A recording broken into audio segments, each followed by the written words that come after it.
Olá, sejam bem-vindos ao programa Momento Concurso. No programa desta semana vamos conversar com o professor de Direito Processual Civil, Gustavo Alves, que vai comentar sobre o concurso da Polícia Federal e outros. E com o Jorge Henrique, aluno aprovado num dos primeiros lugares para técnico do Senado Federal. Aqui no estúdio agora, estamos com o professor de Direito Processual Civil, Gustavo Alves. Seja bem-vindo ao nosso programa, professor. Primeiramente, gostaria de agradecer o convite aí, professor Hernani. E mais uma vez, sempre tentando colaborar aí com os nossos árduos candidatos aí na busca de uma vaga no serviço público, tão buscada aí em razão da segurança. E mais uma vez, nós aqui tentando trazer a segurança que eles precisam para passar no concurso. O professor Gustavo, vocês não sabem, ele é um dos professores mais respeitados na área de direito aqui em Brasília. E o senhor não é à toa professor para concurso, porque o senhor fez vários concursos. Isso. E o senhor hoje também atua na área pública, não é? Isso. Eu passei em vários concursos desde 2001, eu venho sendo aprovado em alguns concursos públicos, também no exame da OAB, e no último concurso eu pretendi ficar, que hoje eu sou procurador federal, faço parte da Advocacia Geral da União e atuo na área de direito já há mais de 10 anos, né? Desde 2001, quando eu entrei no Tribunal de Justiça aqui do Distrito Federal. Professor, a Polícia Federal divulgou agora o segundo concurso, né, para preenchimento de vagas. Na sua área, o que o senhor pode orientar para os candidatos? Na verdade, o concurso de delegado, que foi uma das vagas que foram oportunizadas, e no edital tem a matéria Direito Processual Civil.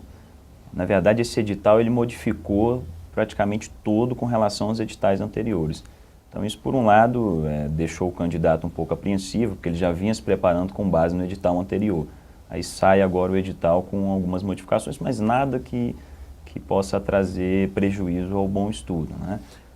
Sobre o edital, cai tudo no edital? Na verdade, o que eu sempre tenho alertado para os nossos alunos é que de todos os editais de concurso público, a média de que se cobra do edital é 30% do edital. Essa seria a parte boa. O edital inteiro cai 30%. Essa seria a parte boa. A parte ruim, né, é descobrir quais são os 30%. Sim. E é aí que eu indico para que o candidato busque o nosso preparatório, porque com a experiência dos professores, principalmente como no meu caso e no caso de outros colegas que já vêm sendo aprovados em concurso público, nós conseguimos acertar quase que 100% do que seriam esses 30% do edital. Com base em quê? Com base em estatísticas dos últimos concursos, com base em estatística das matérias que têm mais relevância jurídica no momento atual, tanto no aspecto doutrinário quanto jurisprudencial. Então quer dizer que cai de 100, cai 30%. Agora, o importante é ter o apoio profissional, né, para poder saber quais são os 30% que mais caem, não é isso? Nós fazemos isso também com base em resolução de questões anteriores de concurso público e sempre isso traz, por estatística, essa busca de chegar aos 100% aí desses 30%.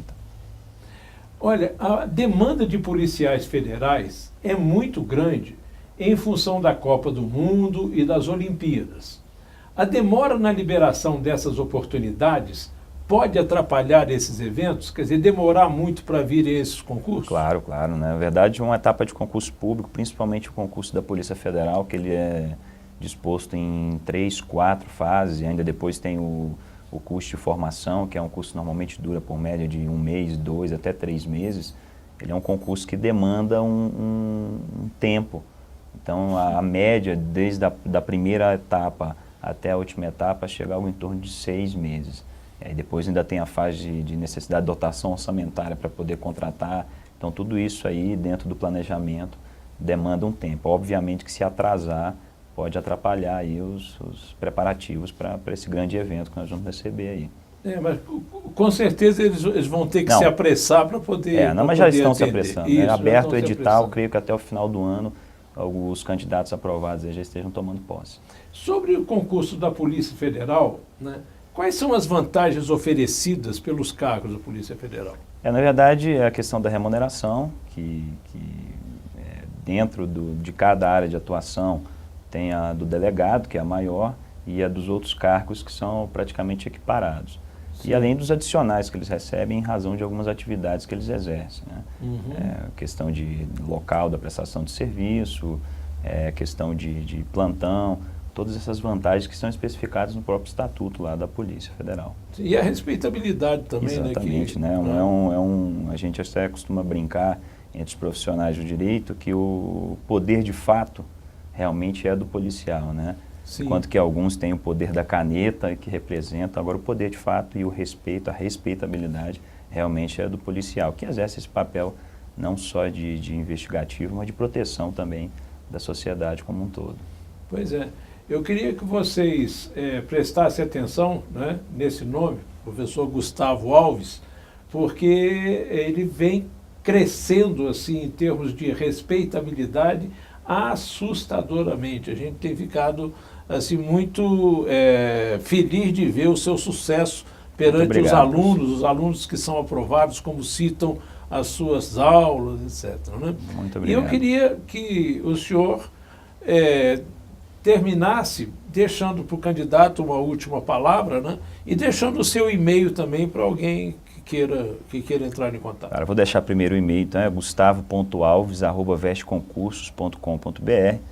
E a mensagem, como sempre, né, professor? Vamos estudar, e o cansaço é uma coisa que realmente dificulta o estudo. Então vou dar o meu exemplo. Eu estudava de madrugada, das 10 da noite às 6 da manhã, trabalhava à tarde. Então eu acho que a gente deve sempre procurar estudar descansado. Então não adianta me forçar, eu vou chegar à minha casa agora e vou estudar porque eu tenho a obrigação de estudar. Estude sem ser obrigado, estude descansado, estude com a mente limpa, estude com bom material, se prepare com os melhores. Isso aí com certeza, e não se decepcione se no primeiro concurso você não conseguir ser aprovado. Isso acontece comigo, aconteceu com todos os que fizeram. E não se decepcione com isso, e procure sempre estudar. Fixe um edital, fixe uma matéria, siga um cronograma de estudos, com certeza a aprovação é o seu resultado. Pois é, e uma dica também sobre o estudo que ele acabou de dizer aqui, se você gosta de estudar à noite, procura forçar o seu corpo a dormir bem cedo. E aí você acorda bem mais cedo e estuda de manhã, depois que você dormiu. A cabeça está muito mais tranquila e o corpo também, né? E você aprende muito mais. 1 hora que você estude de manhã, depois que acorde, equivale a 2 horas cansado que você estuda antes de dormir. Pensa nisso, né? Professor, muito obrigado. Então. Obrigado a você, professor.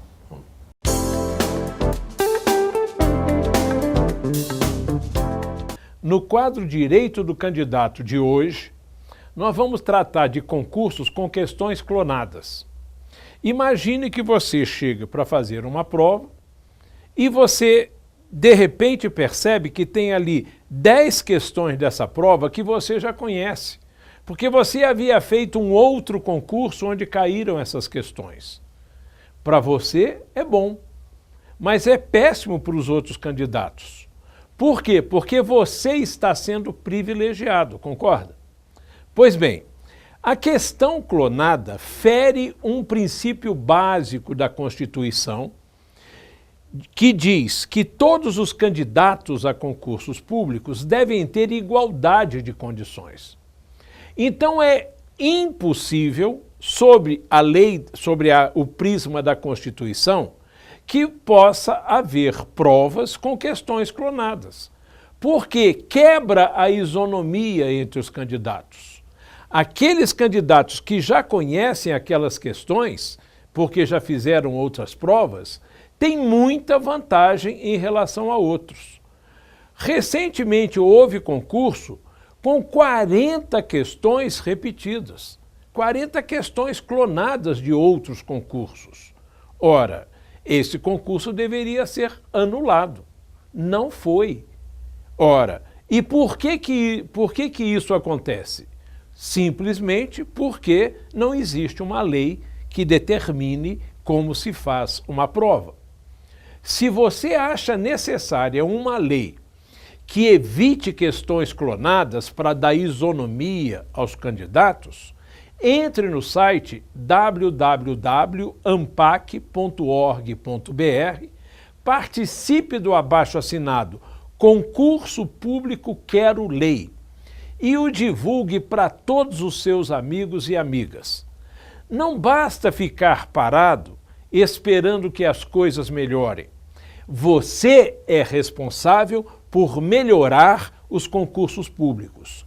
Entre no abaixo-assinado Concurso Público Quero Lei, www.ampac.org.br, e o divulgue intensamente.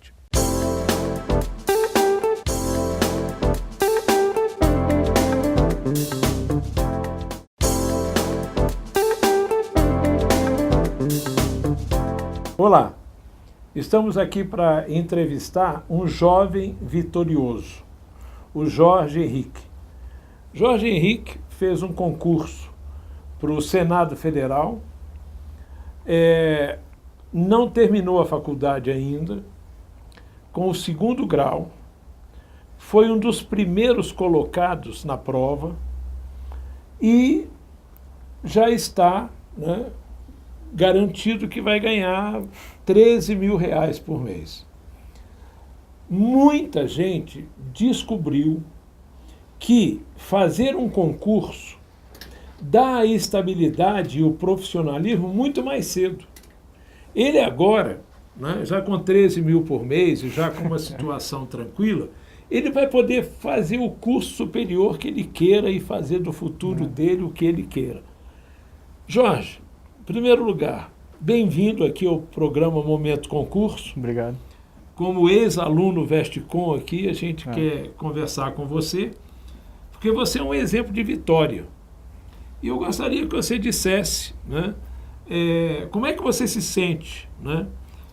Pelo que a gente conversou, você estudou mais ou menos 1 ano e meio para concurso. Foi 1 ano e 3 meses. 1 ano e 3 meses, isso. Dos quais 11 meses foram com a Vestcom. Uma boa parte estava com vocês. Tá. Então, eu queria que você passasse para os outros estudantes de concurso, né, a sua experiência, né, e para eles sentirem que eles também podem um dia estar na sua pele. Não, eu torço para que muita gente consiga também, né? Sim. Brasília, o pessoal está se voltando, principalmente o público jovem agora está começando a acordar para essa oportunidade grande que são os concursos, aqui tanto da região, e órgãos federais que estão em outros estados. Sim. Então é interessante porque eu tive contato já com alguns outros colegas que passaram para o mesmo cargo que eu, pela internet, pelas redes sociais, e a gente percebeu que a galera, na verdade, não é tão mais velha do que eu como eu imaginava. Eu tenho 22 anos e eu conheço gente que também passou, está na mesma situação que eu, e tem 23, 24, às vezes 25 anos, o pessoal está nessa faixa que ou acabou há pouco tempo a faculdade, ou até como eu está cursando o ensino superior ainda. Então, o pessoal jovem tem uma grande oportunidade para a gente estar trabalhando, já estar dedicando para um concurso de maneira mais séria, e vale a pena, né? É uma sensação de vitória que não tem com o que a gente comparar. Como é que você se preparou? Como é que você se organizou para poder estudar? Porque são muitas matérias, né? É uma quantidade considerável de matérias, de disciplinas diferentes que a gente tem que estudar, mas eu tive um contato prévio quando eu fiz o curso preparatório com a Vestcom para a Anvisa. Sim. E eu percebi que faltou, da minha parte, um treinamento prévio. Então eu tive a consciência de que faltou uma preparação anterior. Sim. A solução que eu tive foi fazer cursos por matéria. Eu parei, pensei, falei, não, vou me preparar com calma, vou fazer curso das principais matérias que caem em prova. Dei uma olhada no concurso anterior, nos editais anteriores do Senado, que foram o concurso de 2002 e 2008. Planejei e percebi. Essas matérias são, digamos assim, os pilares da prova. Sim. No caso, como eu fiz para processo legislativo, então a parte mais importante era o direito constitucional e a parte de regimento interno. Outra coisa que eu achei importante foi ter fixado em um concurso em si, porque eu consegui, apesar da matéria aparentemente ser grande, quando você tem já tem um campo de atuação limitado, então você consegue dominar a matéria de maneira mais aprofundada. No final, meus resultados tinha tirado uma nota muito boa em português, No conhecimento específico eu consegui tirar a nota máxima e tirei 70% das outras partes da prova. Consegui uma média que estava já dentro do número de vagas. Então não foi nada espetacular. Se não me engano, você passou em 7º lugar. Foi, 7º lugar. 7º lugar. E me conta uma coisa, o que você achou, por exemplo, da preparação da Vestcom com você? O que você sentiu lá da Vestcom Concurso? Olha, eu gostei muito, principalmente das aulas presenciais. Eu gosto muito de estar ali em contato com o professor, com a oportunidade de você fazer perguntas, de você estar conseguindo ter aquele contato pessoal e estar tendo a oportunidade de estar junto de um profissional. Cara, a maioria dos professores, todos que eu tive contato, tinham muita experiência e passam para a gente de maneira excelente. Gostei muito das aulas presenciais, gostei do gerenciamento de estudos, que foi uma parte importante, a parte de exercício, porque é um elemento fundamental para a fixação da matéria e otimiza o teu estudo. Pois é, e sobre o gerenciamento de estudo, que lá na Vestcom a gente criou, o aluno sai da aula presencial, teve a teoria, teve os exercícios em sala, mas ele chega em casa, clica com a senha dele, ele recebe uma bateria de exercícios sobre a aula dada. Então, o gerenciamento de estudo facilita muito a vida do aluno, né? E facilita para o aluno também planejar o estudo dele. Porque conforme eu errava ou acertava, eu percebia quais eram as partes das matérias que eu tinha mais dificuldade. Pois é, Jorge, o que você diria agora para quem está começando? Qual é o conselho que você dá? É difícil passar em concurso? É questão de inteligência? Não. Não é questão de inteligência. Não é questão de inteligência. Eu sempre considero assim que quando eu escuto algumas conversas sobre o pessoal dizendo sobre esporte, é muito interessante que eles se parecem muito com apesar de a gente ter as peculiaridades, né, de cada assunto, mas parece muito com o concursando. Isso. Não o concurseiro, aquele cara que faz qualquer prova, está estudando desesperado, está há vários anos em cursinho sem conseguir chegar a lugar nenhum. Mas aquele pessoal que está querendo mesmo, foca num determinado objetivo e tem a disciplina, sabe abrir mão de coisas que a gente no dia a dia acha importante. Você estudava quantas horas por dia? De estudo individual, eu não passava de 6, 7 horas diárias. Então você tinha umas 3 horas numa sala de aula e mais umas 6 horas fora? Isso era em média. Normalmente de 6 a 7 horas, porque eu não acho que estudar seja uma questão quantitativa. Sim. Não cheguei a abrir mão tanto de diversão, principalmente durante esse ano, antes do edital.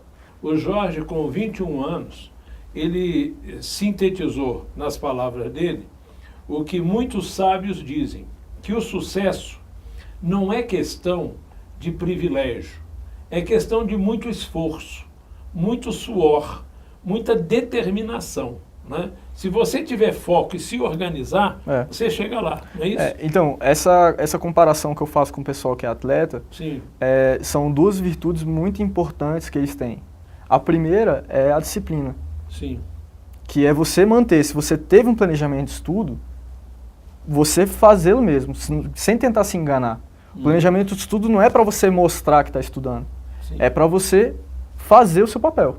Ninguém precisa saber. Eu nunca mostrei para ninguém o meu planejamento de estudo, mas eu sei que eu cumpri o que eu tinha que fazer. Eu coloquei aquilo como uma obrigação individual. E outra coisa muito importante que os atletas têm e que o concursando também deve ter é a perseverança. Às vezes na prova da Anvisa, foi a primeira prova que eu fiz, me animei, consegui ter um resultado satisfatório, cheguei a ficar no número de aprovado, mas não fui chamado. Quando eu comecei a focar num estudo eficiente, aí eu consegui perceber a minha melhora, consegui detectar falhas a tempo de estar preparado até antes de sair o edital.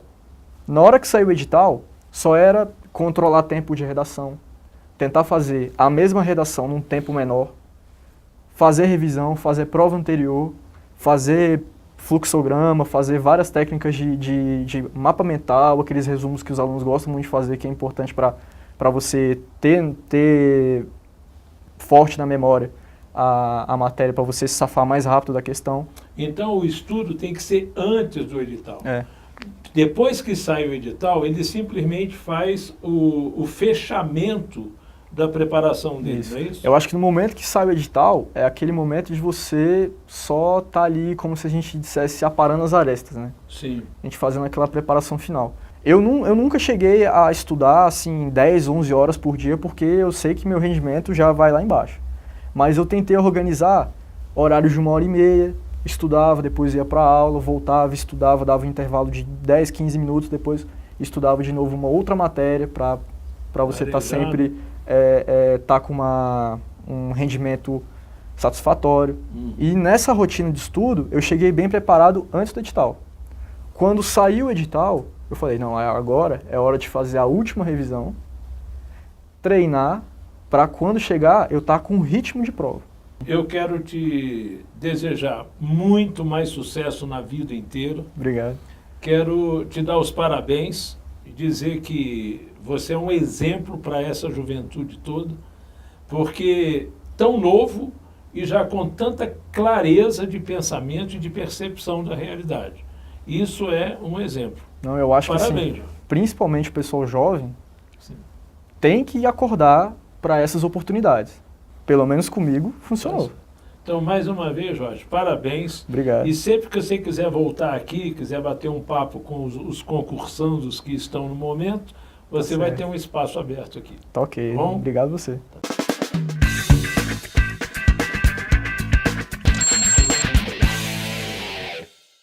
No Acordar Melhor de hoje, nós vamos falar sobre a dupla grafia perturbadora. Esse acordo ortográfico, né, manteve grafias duplas.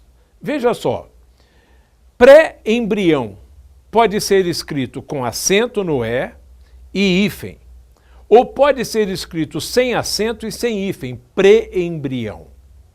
Então, primeiro, já é desnecessário. É uma palavra só, é um conceito só, porque duas formas diferentes de escrever. Mas isso é pior ainda do que isso. Olha só, aí você vai chegar à conclusão, se eu posso escrever pré-embrião, com hífen e acento, eu posso escrever pré-embrionário. Tudo bem. E se eu posso escrever pré-embrião sem hífen e sem acento, eu posso escrever pré-embrionário. Isso é lógico, mas não pode. No acordo não existe esse pré-embrionário na nova ortografia. Então, o que acontece? A gente tem que ficar decorando. Não é muito mais simples simplificar uma grafia só? Por exemplo, pré-embrião, eu vou escrever com acento e hífen, então pré-embrionário é com acento e hífen, e não existe outra maneira de escrever, ponto. Ficou muito mais fácil, não é verdade? Outra coisa, você pega, por exemplo, proativo. Você vai lá no dicionário, no VOLPE, Dicionário da Academia Brasileira de Letras, e vai ver, proativo se escreve com hífen e com acento. Mas também eu posso escrever sem hífen e sem acento, proativo, proativo. Não é verdade? Ora, para que duas grafias? Vamos manter uma só. Se era o pré tinha hífen, vamos botar o pró com hífen também, fica proativo. E acabou esse proativo sem hífen. Não fica muito mais fácil a gente ter só uma maneira de escrever? Vou dar um outro exemplo, né, que mostra a inconsistência dessa ortografia. Você tem adrenal e adrenal, com hífen, né, e o D separado. Pois bem, o que isso faz você pressupor? Que eu tenho adrenalina ou adrenalina. Ora, não, adrenalina eles não querem, só existe adrenalina. Então por que não simplifica logo? Se existe só adrenalina, vamos escrever só adrenal. Ora, fica muito mais fácil, não tem que ser adrenalina e adrenal. Tá? Então adrenalina, adrenal. Pois bem, não ficaria muito mais fácil? Não há necessidade de ter duas maneiras de escrever uma só palavra, não é verdade? Situações como essas mostram que quem elaborou o acordo não estava preocupado com a simplificação e com a educação, com a didática, tá certo? E acabaram Fazendo o quê? Facilitando? Não, dificultando o acesso à ortografia e à inclusão social. Se você quer mudar essa situação, você deve entrar urgentemente no www.acordarmelhor.com.br. Assina o abaixo-assinado e divulgue para todos os seus amigos e amigas.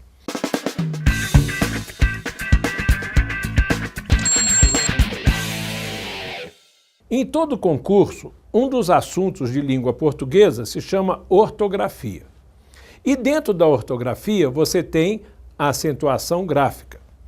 Para você aprender acentuação gráfica, você tem que saber fonologia. Você tem que saber o que é vogal, semivogal, ditongo, tritongo e hiato.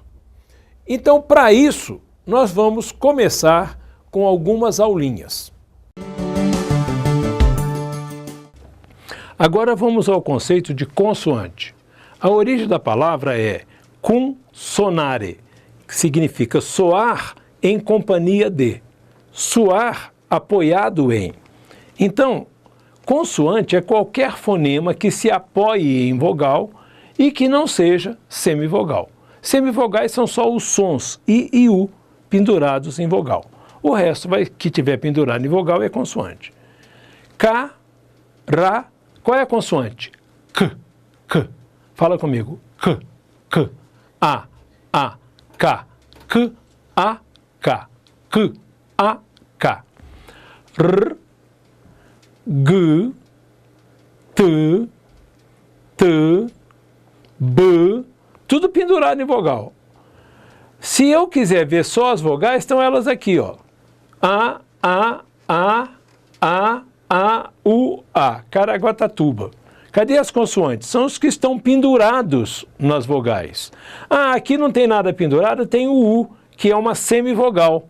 Guá, guá, guá. Só que como nós estamos estudando consoante, ele não aparece. Caraguatatuba, né? Então, o que é consoante? Qualquer fonema que se apoie em vogal e que não seja semivogal. Distribua nos gráficos. Bonde. Quais são os fonemas aí? B, on, bom. Eu tenho uma vogal nasal aqui e tenho uma consoante aqui. Di ou D, depende da região. Também pode ser D ou di, né? Bom, D, consoante vogal. Boné, eu tenho consoante vogal, bom. Né. Alcoóis, alcoóis.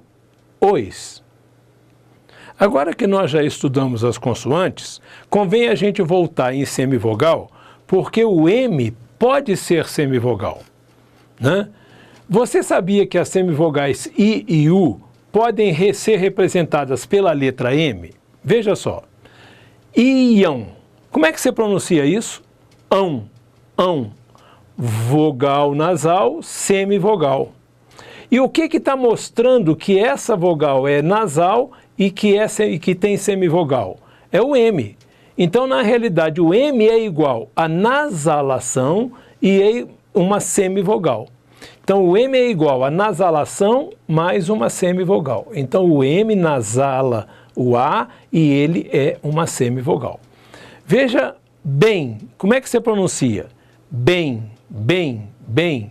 O que aconteceu? O M aqui está nasalando o E e está sendo semivogal. Cuidado com isso.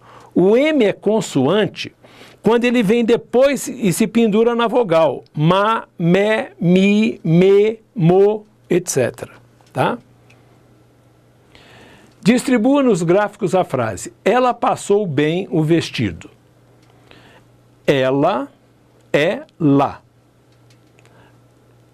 Passou, vogal, consoante, vogal.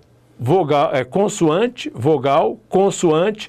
Ah, mas eu tenho que separar os dois S's. Não, aqui é o som S, S, S. Eu estou distribuindo os fonemas. Estou estudando fonema, fonética. O som S. Pode ser representado pela letra S sozinha, pela letra C antes de E ou de I, pelos dois S, pelo SC, pelo SC cedilha, etc. Mas o fonema é um só. Sou, sou. Então tem uma consoante representada por duas letras aqui. Bem, bem, o, pode ser o ou u, depende da região. Vestido. Ela passou bem o vestido.